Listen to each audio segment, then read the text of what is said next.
Today, Molly Casper, Fran Mauceri, Taylor Paquette, and Cailyn will be presenting our analysis on Celeritas Incorporated. This is our position statement.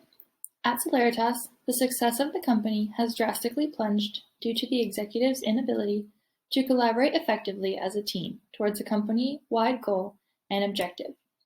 The company faces issues regarding slowed growth, decrease in revenue, lower sales reports, and a lack of team bonding. The executive team's inability to work together is due to the lack of leadership from CEO Philip Boyer, mistrust and communication, inconsistent decision-making, confusion about company's goals and priorities, and poor coordination among divisions. This is our overview. Celeritas was a leading company in modern technology, then gradually began to face major setbacks. They were experiencing many problems in their company, such as communication and trust among the employees. Two of the three co-founders left the company to move on to different opportunities, leaving Philip Boyer left to run and lead the company. Boyer recognized that there were issues within the company and hired an organizational consultant, Carla Reese, who arranged a 2-day retreat for the leaders of each department to attempt to restore previous company standards.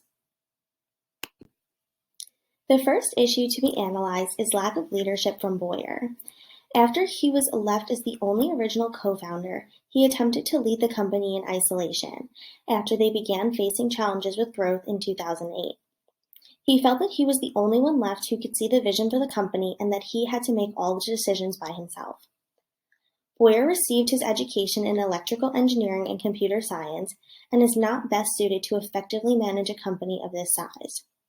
When the vice presidents were asked to share their opinion on Boyer's leadership capability, most had negative responses, including one that stated, "Everyone knows that Boyer isn't a leader."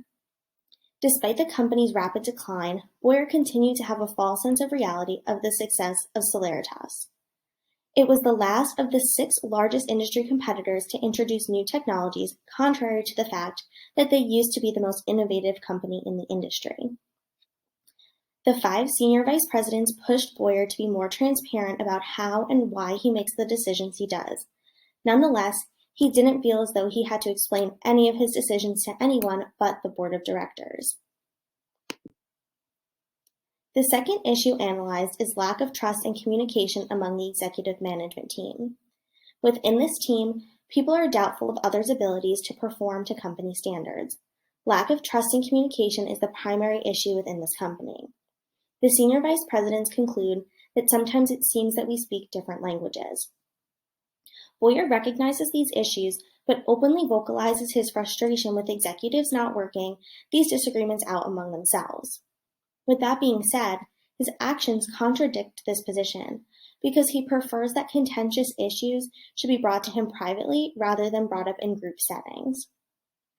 In regard to the SVPs, their perspective was mutually hypocritical, implying that they did not want to be micromanaged, but wanted hands-on guidance from Boyer. The apparent lack of communication at Celeritas leads to mistrust among the different divisions. Within the executive management team, people were wary that others would not perform to company standards. Lack of trust and communication among the executive management team overall contributed to the issues that are coming to follow.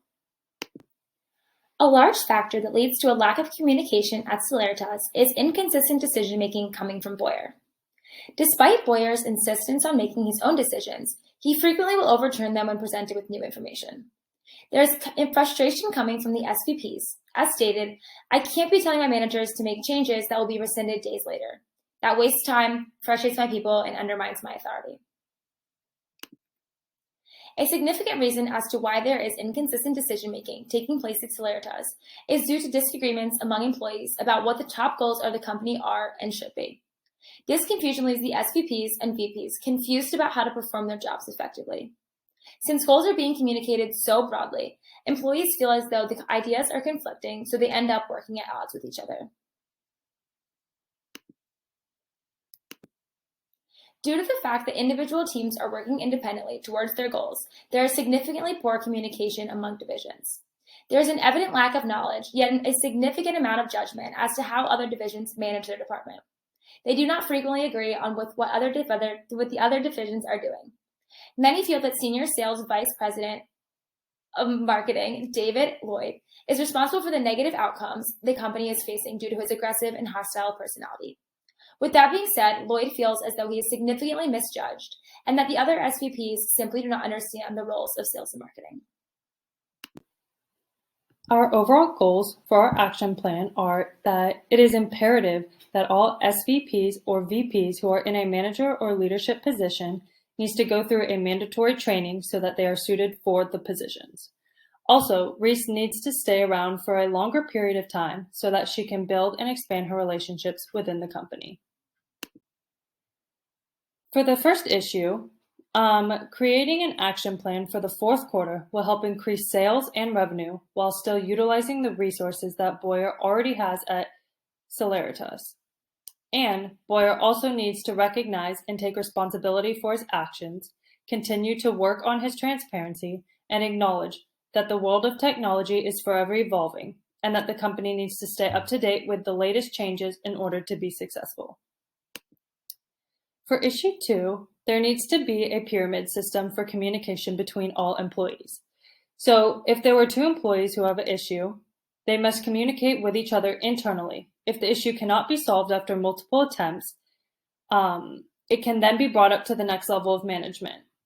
Also, a great way to help boost morale and form personal relationships between employees in all departments is to have monthly social events like happy hour or potlucks for all employees to attend so that they can socialize with coworkers that they may not normally interact with.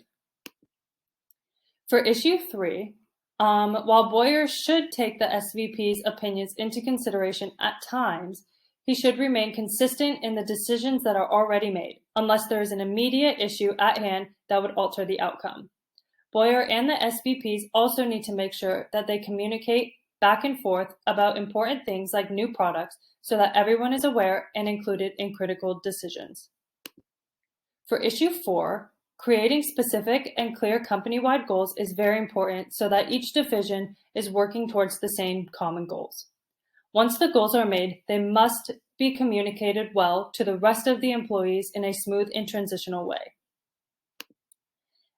And lastly, for issue 5, the SVPs and VPs need to create a company-wide shared document about what each division does, how they achieve their goals, and what their expectations are for operations. Lastly, every 3 months, each department will have an evaluation where they will be able to recognize areas that are doing good and areas that will need improvement. And that will conclude our presentation.